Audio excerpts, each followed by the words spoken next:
के लिए याद किया है। आज आप मुझे बहुत चिंतित नजर आ रहे हैं।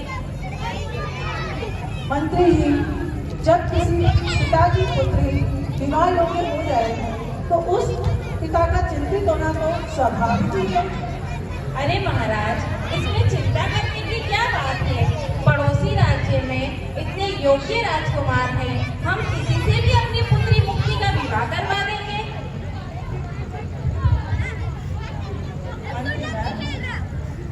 आप मुक्ति से परिचित नहीं हैं।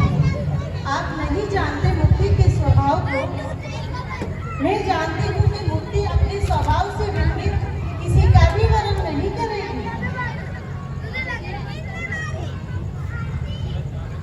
ठीक कहती हो प्रियवाले, हमारी मुक्ति बहुत ही ऐसी है कि वो हर किसी राजकुमार का चयन नहीं कर सकती है। अब आप हमें कोई उपाय सुझाएं कि हम मुक्ति का वरण कर सकें। इसका क्या उपाय होगा? महाराज, मुझे एक उपाय सूझ रहा है कि हम अपनी मुक्ति के लिए ऐसे राज्य के राजकुमारों को नियुक्त करें जो मुक्ति के स्वभाव के अनुरूप हो। अरे महाराज, आप कह रहे थे चिंता। अरे चिंता की क्या बात है? जब ऐसा मंत्री आपके राज दरबार में हो तो चिंता करने की क्या बात है? क्यों भाई, आप सबको पता है ना? तो हम ये कर सकते हैं महाराज, एक उपाय मुझे भी सूझा है कि हम अपनी पुत्री मुक्ति के लिए एक स्वयंवर का आयोजन करते हैं और जो पड़ोसी राज्य है वहां से राजकुमारों को बुलाते हैं। वो आएंगे, अपनी योग्यता सिद्ध करेंगे और जिसे हमारी मुक्ति राजकुमारी पसंद करेगी उसी का वो वरण कर लेंगे। वाह मंत्रीवर, आपका उपाय उचित है। सुनिए मंत्रीवर, आप इस बात का भी ध्यान रखिए कि पाप नगर, कसाई नगर, अनीतिबाज के राज्यों के राजकुमारों को आमंत्रित ना करें। जैसी आज्ञा महाराज, जैसी आज्ञा महारानी। स्वयंवर का आयोजन किया जाए। जी महाराज। महारानी मुक्ति और उनकी सहेली राज दरबार में पधार रही है।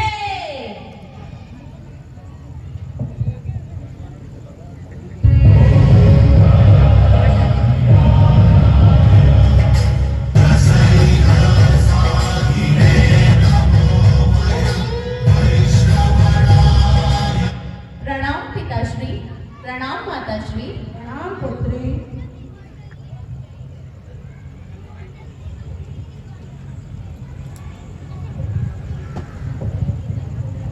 मंत्रीवर, स्वयंवर की तैयारियां हो चुकी हैं। जी महाराज, स्वयंवर की सारी तैयारियां पूर्ण हो चुकी है।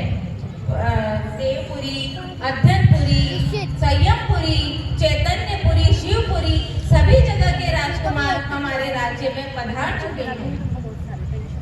ठीक है, बहुत अच्छा। स्वयंवर आयोजित किया जाएगा। जैसी आज्ञा महाराज। विभिन्न राज्यों से पधारे हुए राजकुमारों को मैं राज दरबार में आमंत्रित करता हूँ। सभी आएं और अपना स्थान ग्रहण करें। सभी राजकुमार पधार रहे हैं।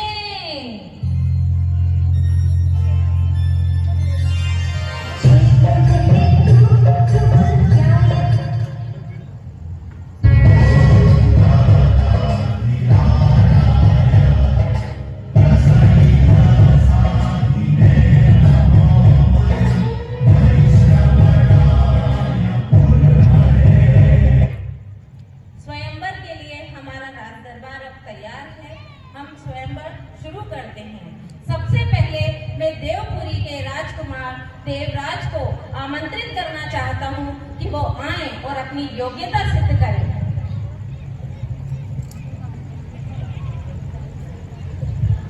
प्रणाम महाराज, प्रणाम महारानी। मैं देवपुरी का राजकुमार देवराज। महाराज, मैं पिछले 20 वर्षों से नित्य अभिषेक और देव पूजन करता आ रहा हूँ। जब तक सुरीले स्वर में मैं भगवान का भजन नहीं कर लेता, तब तक मैं अन्न ग्रहण नहीं करता हूँ। कितने ही बड़े बड़े अनुष्ठानों में मैंने भाग लिया है। पंच कल्याणक, इंद्र ध्वजा मंडल विधान, सिद्ध चक्र मंडल विधान, ऐसे इतने भव्य कार्यक्रमों को मैंने अनेकों बार देखा है और उनमें भाग लिया है। मैं मंदिर के सभी कार्य बहुत ही भक्ति भाव से करता हूँ। प्रत्येक रविवार को मैं पारसनाथ भगवान की पूजा करता हूँ और हर शनिवार को मुनि सुव्रतनाथ भगवान का भजन करता हूँ। तो महाराज, मेरा ऐसा मानना है कि जब मैं इतना भक्ति से परिपूर्ण हूँ तो मुक्ति तो मुझे ही मिलनी चाहिए। मुक्ति, तुम्हारा क्या विचार है उनके बारे में? सखी, इन देवराज को तो अपना परिचय देना भी नहीं आता। इन्होंने तो 24 तीर्थंकरों को दिन विशेष पर बांट रखा है। ये कहते हैं ये रविवार को पार्श्वनाथ की पूजा करते हैं, जबकि हमारे 24 तीर्थंकर तो सभी दिन सभी क्षेत्र में सभी के लिए समान रूप से कल्याणकारी है। देवराज, आपका ये वक्तव्य, अगर आप सोचते हैं कि मेरा मन मोह ले और सदा के लिए मैं आपकी हो जाऊं, तो ये कदाचित संभव नहीं है। ये कौन कैसा है तुम्हारे लिए? मुझे ये वह पसंद नहीं है सखी। देवराज, आप अपना आसन ग्रहण कीजिए।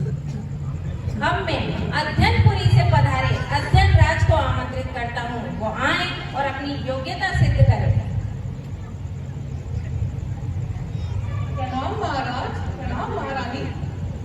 मैं अध्ययनपुरी का राजा राजकुमार अध्ययन राज हूँ। मैं तो यही सोचकर आया था कि मुक्ति मुझे ही प्राप्त होनी चाहिए, क्योंकि मैंने सारे शास्त्रों का अध्ययन कर रखा है। मेरा ज्ञान बहुत अधिक है। कोई भी मुझसे शास्त्र नहीं कर सकता, मुझे मात नहीं दे सकता। मेरा ज्ञान इतना अपार है।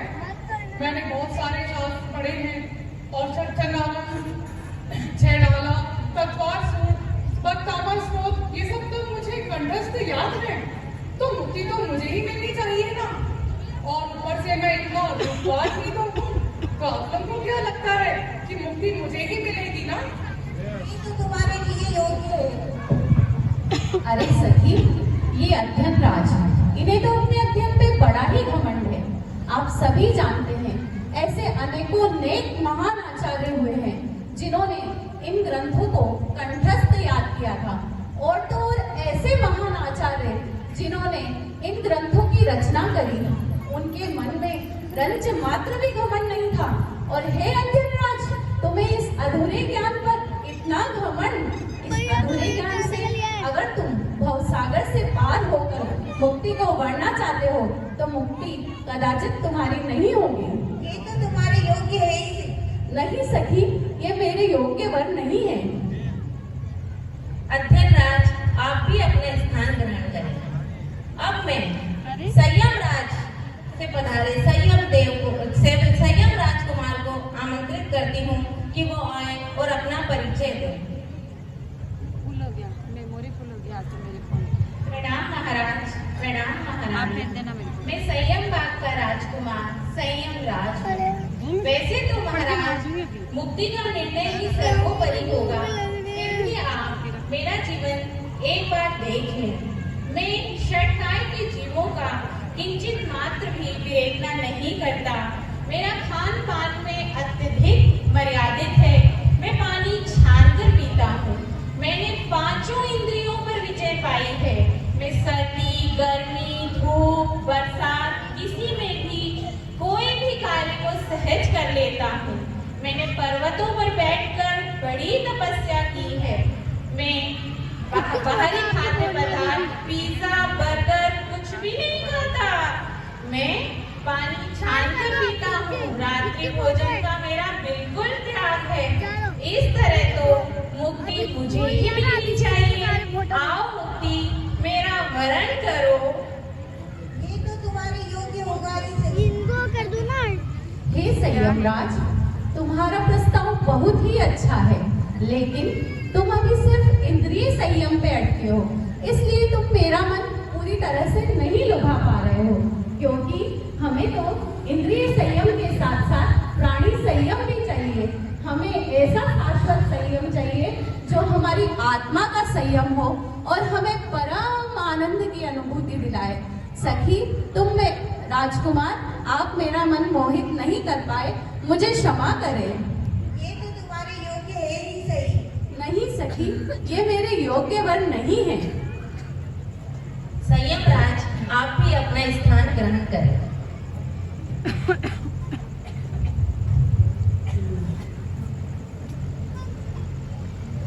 हे प्राणनाथ, अब तक के सभी राजकुमारों ने मुक्ति को नकार दिया है।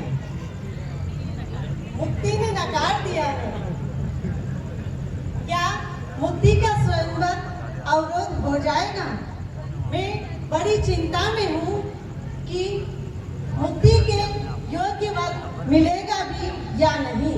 क्या आप में से कोई ऐसा वर है जो मुक्ति को पाएगा? प्रियवर, तुम्हारी चिंता बिल्कुल सही है, पर आप ही सोचिए, राजकुमारों से तुम्हें कोई ऐसा राजकुमार लगा जो इसका वर्ण मुक्ति कर सकती है। मुक्ति ऐसे राजकुमार का वर्ण करके अपनी मनुष्य पर्याय को नहीं गंवाना चाहेगी। चलिए देखते हैं, कोई और उपाय सोचते हैं। अरे अरे मंत्रीवर, वहाँ एक राजकुमार बैठे हैं, तुमने उन्हें आमंत्रित नहीं किया क्या? कृपया पूछिए वो ऐसे अलग क्यों बैठे हैं। जी महाराज, अभी पता करता हूँ।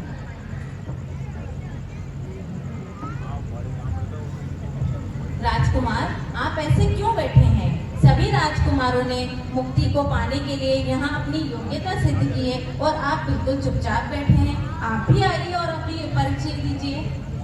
मैं शिवपुरी का राजकुमार चैतन्य राज महाराज को प्रणाम करता हूँ। प्रणाम महाराज, प्रणाम महारानी।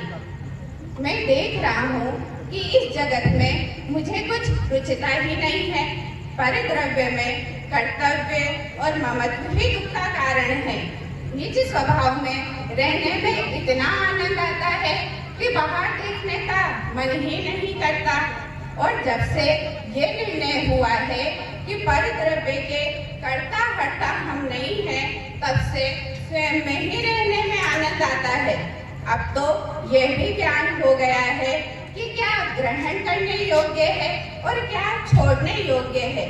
निज आत्मा और निज ध्यान ही ग्रहण करने योग्य है। इसके अतिरिक्त दान, नियम, संयम आदि भी शुभ क्रियाएं हैं। इन क्रियाओं को भी करने के भाव आते हैं। ये क्रियाएं हमें सांसारिक अशुभ से बचाती है, लेकिन ये सभी सांसारिक क्रियाएं हैं जिनका क्षणिक सुख देती है। मैं देख रहा था और शांत भाव से बैठा सुन रहा था कि सभी राजकुमारों के वक्तव्यों से ऐसा लग रहा था कि उन्होंने इन सभी सांसारिक क्रियाओं को ही अपनी क्रिया मान लिया है, जबकि ये तो क्षणिक सुख देने वाली सांसारिक क्रियाएं हैं। इसीलिए मैं शांत भाव से वहाँ बैठा था। महाराज, मैं तो आपके आमंत्रण से यहाँ आया हूँ। अरे पिताजी, यही तो मेरे असली वर है। यही मुझे प्राप्त करने के अधिकारी है पिताजी, यही मुझे प्राप्त करने के अधिकारी है। मुक्ति तुम मेरा वरण कैसे कर सकती हो?